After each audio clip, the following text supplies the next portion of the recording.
in that cell. It is you and the four walls. Two juveniles allegedly fired shots. Guns are not a solution, and they want to see the violence stop. It just got real. The gun went off. The gun kept going off. Drug turf war. Fenner was indicted Tuesday. Breaks out last night in Hyattsville. I'm found guilty. Like out of nowhere, shots just start firing. Of a crime I didn't commit. This is beyond serious. He meant to kill him. Life sentence.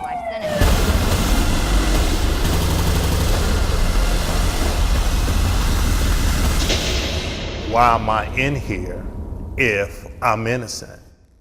Man, I didn't do this. I tell you, it was quite obvious the first time I saw Derrick. He was special. The power that he had, the speed that he had, the size that he had. He was just a gift from God. He was just that kind of a runner, that kind of a person. Whatever he set his mind to, he was going to do. You didn't see many 6'4", 225-pound running backs. If you run downhill, give guys your shoulder pads, at 225, 230 by the time I got to Carolina, you'd be hard to stop. Derrick Fenner from Oxon Hill, Maryland is a stud. Let's be real blunt about it. This young man has got all the tools you would want to have in a tailback. Great speed, great vision on the field. Shoot, I love Derrick Fenner. Always have. At the time he was at Chapel Hill, certainly was a follower. I mean, Derrick had great intentions. He may be going to class at 10 to 8, and if somebody said, Derrick, let's go downtown and have a cup of coffee, or let's go here or there, whatever, okay, backpack on his back, let's go. That was just him. Dorn starting at tailback. Derrick Fenner will not get his starting nod. Showed up late for a practice, and I said, Derrick, I'm gonna have to hold you out. Held him out first quarter, put him in, 328 yards in 3 quarters. This is Fenner. Got a great block from Hank Crowley. And Fenner in the open field. Fenner has one man to beat. Touchdown, North Carolina. Yeah, it was a higher power with me that day. It was one of those games to where you have once in a lifetime. It was spectacular for me. I wasn't going to be stopped that day. Fenner doing much of the ball carrying now, breaks into the open field. In the foot race, Fenner. 5-yard line. Touchdown, North Carolina. Derrick Fenner all the way for 68 yards. He's going to give you some problems here and there, but there's little question he's got an awful lot of talent. Made some choices that were tough on him. You know what, Derrick Fenner had seen it all in Oxon Hill, Maryland. So Chapel Hill, that wasn't a shock. It doesn't matter where you are. If you want to get involved in something that may not be good for you, you can find it. We all have choices in life. I knew what was right and what was wrong. It was really about wanting to be part of a certain clique or group. Hanging with those guys and rolling with those guys almost cost me my life.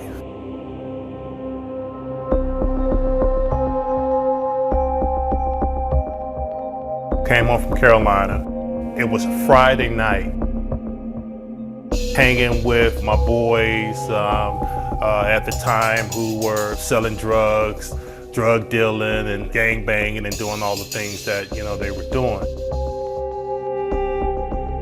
Local drug dealer came out and pulled a gun on us, threatened us. It was truly by God's grace and mercy that no one that I was with had a gun on them. And understand, these are guys that didn't go anywhere without a gun. Always was strapped. They stayed with a gun. They went back the next night looking for the drug dealer, looking for the guy who actually pulled the gun on them. They just went out and just shot up everybody that they saw. Didn't hit him, hit someone else and killed that other person. We talk about me being, 6'4", 230 pounds, this imposing figure. The first thing anyone said was, hey, it was Derrick Fenner. I was headed back to Carolina.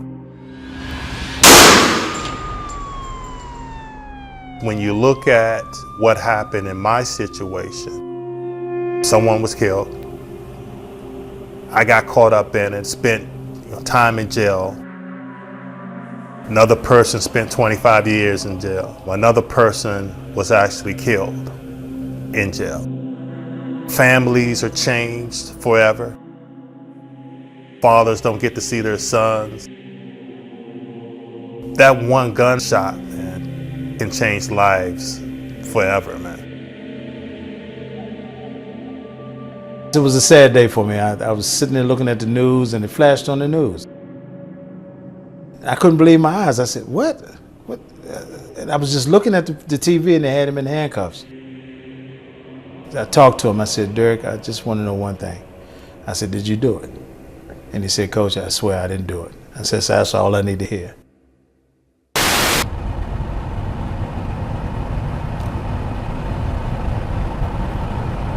a quarter mile, turn right onto Marlboro Pike.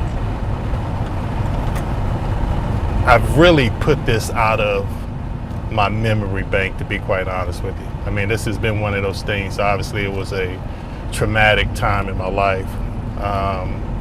So it certainly hasn't been something that I've ever really wanted to revisit. But I think now is the time for me to do so because of what I'm looking to do in the community. Turn right onto Governor Odebowie Drive. It's been almost 30 years.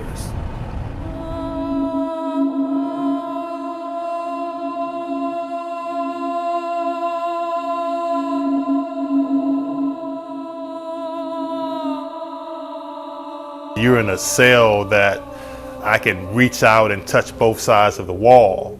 Sharing that with another person, it makes me count my blessings even more.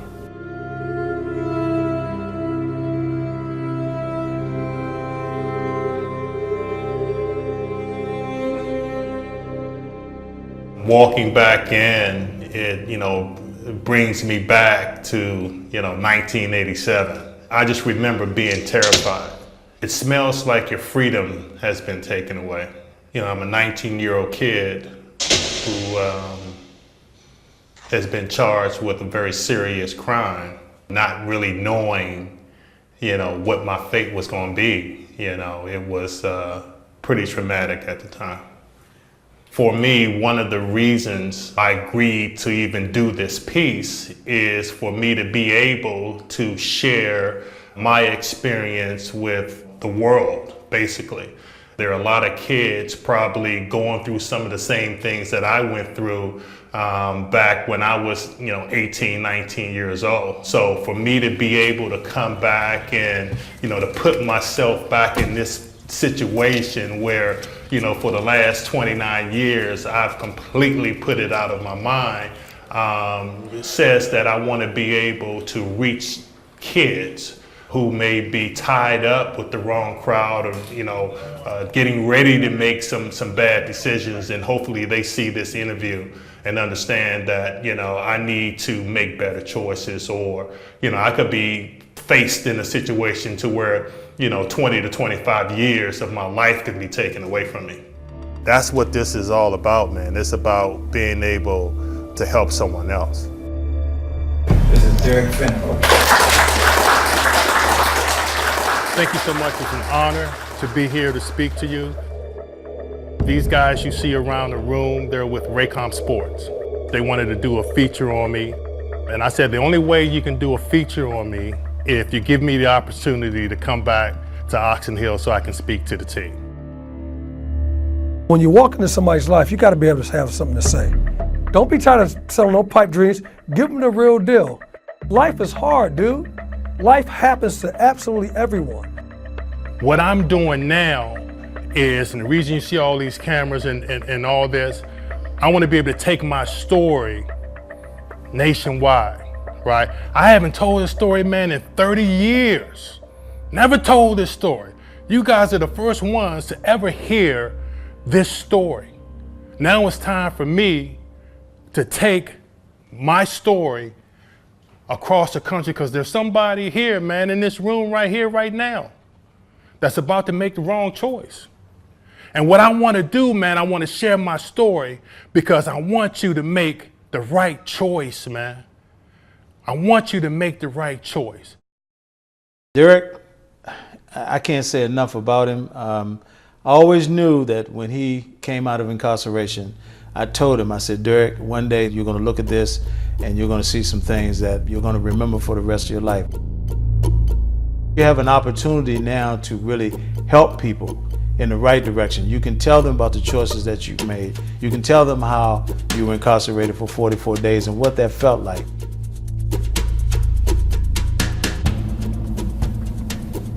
This whole area, man, was just, it's all Glass Manor.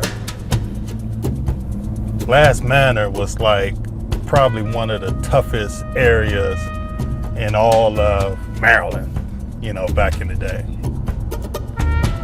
You come up this hill, get to the rec center, you know, you may have to fight going back down the hill. Meet the crew over here at Glass Manor Community Center. We would hoop, you know, we would, you know, do all those things you do as a kid. Right here was sort of the meeting place right here. This is it, man. The hood, man. You know, you hang with those guys because they're your boys, or at least you think they're your boys. But the reality is, you know, their path was different than my path. You know, and as opposed to me just, you know, staying my path, my course, my process, you know, the dudes that I grew up with and kind of got in that trouble with live right here. You know what I mean? We all sort of grew up together. Life is ups and downs, process, ups and downs, process, peace, problems, remedy, responses, all that stuff it's like cycles of stuff. And Derrick is not afraid to share that, and that's going to help some young man, some young woman navigate this hard thing that we call life.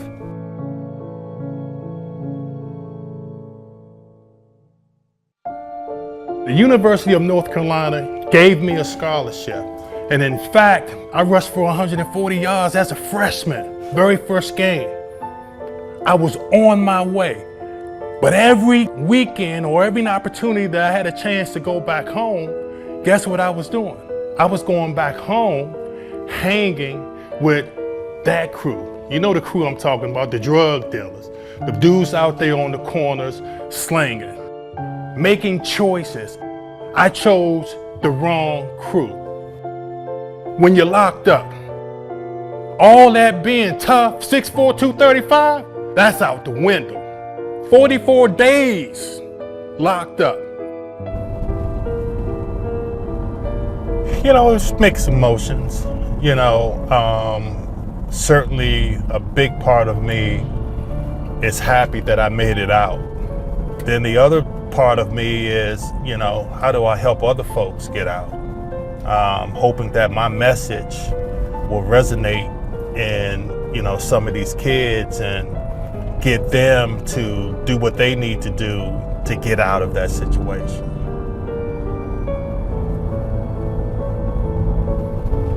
I had the sets of friends that were good students, that had goals and dreams, and that were going somewhere.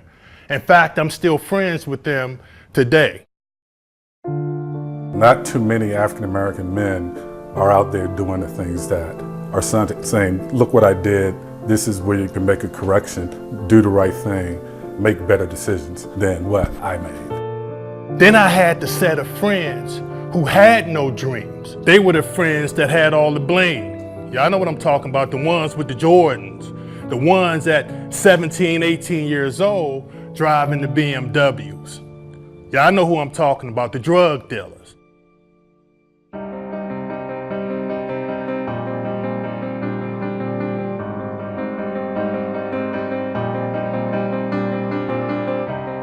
The only thing I did was make myself available to allow God to do his work. That's really all I did. You look at God, you look at Jesus. Jesus was all about giving back and helping, you know, and that's what I feel that we need to do, whether you're a Christian or not. I mean, that's what I feel we need to do. That's the second half of my life, my story. So that's why we're doing all this. I love his commitment to making sure that if he can keep another kid from going through that, that's what he's committed to do. This is now his field. This is his new football field, so that was a big touchdown to me. Being in a position to be a change agent in our community, to touch young lives, to let them know that, hey, I've been where you've been. I've experienced some of the hardship and the struggle and the difficulty that you're experiencing. If I was able to do it, you're more than able to do it.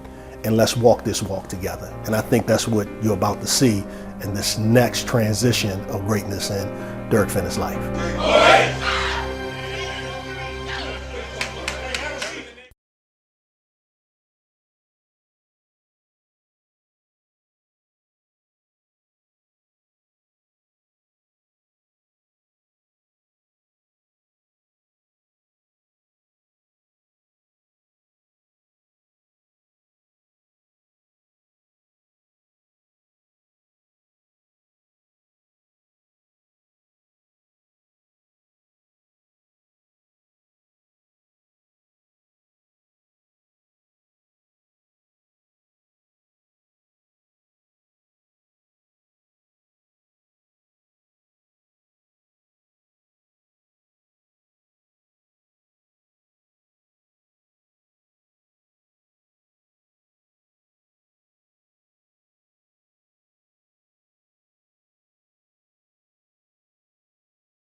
Knoxville, Tennessee, home of the Tennessee Volunteers, one of the most storied college football programs in the country.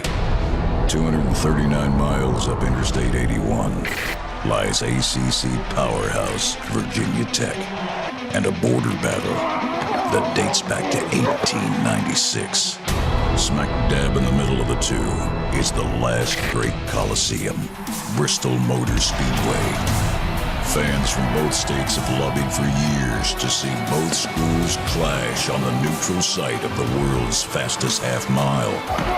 It would be the biggest college football game ever.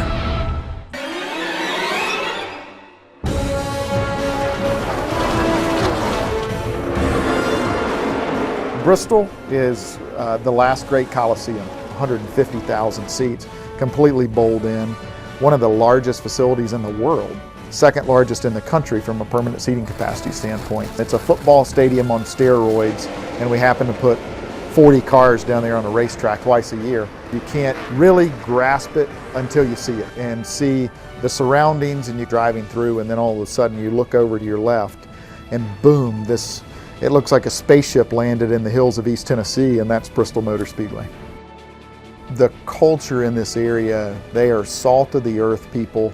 The people in this region are really the reason that we're so successful. Good, down-to-earth folks that like doing the right thing, they care about other people, they're passionate about NASCAR, they're passionate about America, and they're passionate about college football. When you put all those things together, you really have something special. It's amazing that 2.5 years have gone by since we first talked about this. It's what was once sort of hazy and murky is now an absolute reality. And for our student athletes, all of whom have played in bowl games, this is a legitimate once-in-a-lifetime opportunity.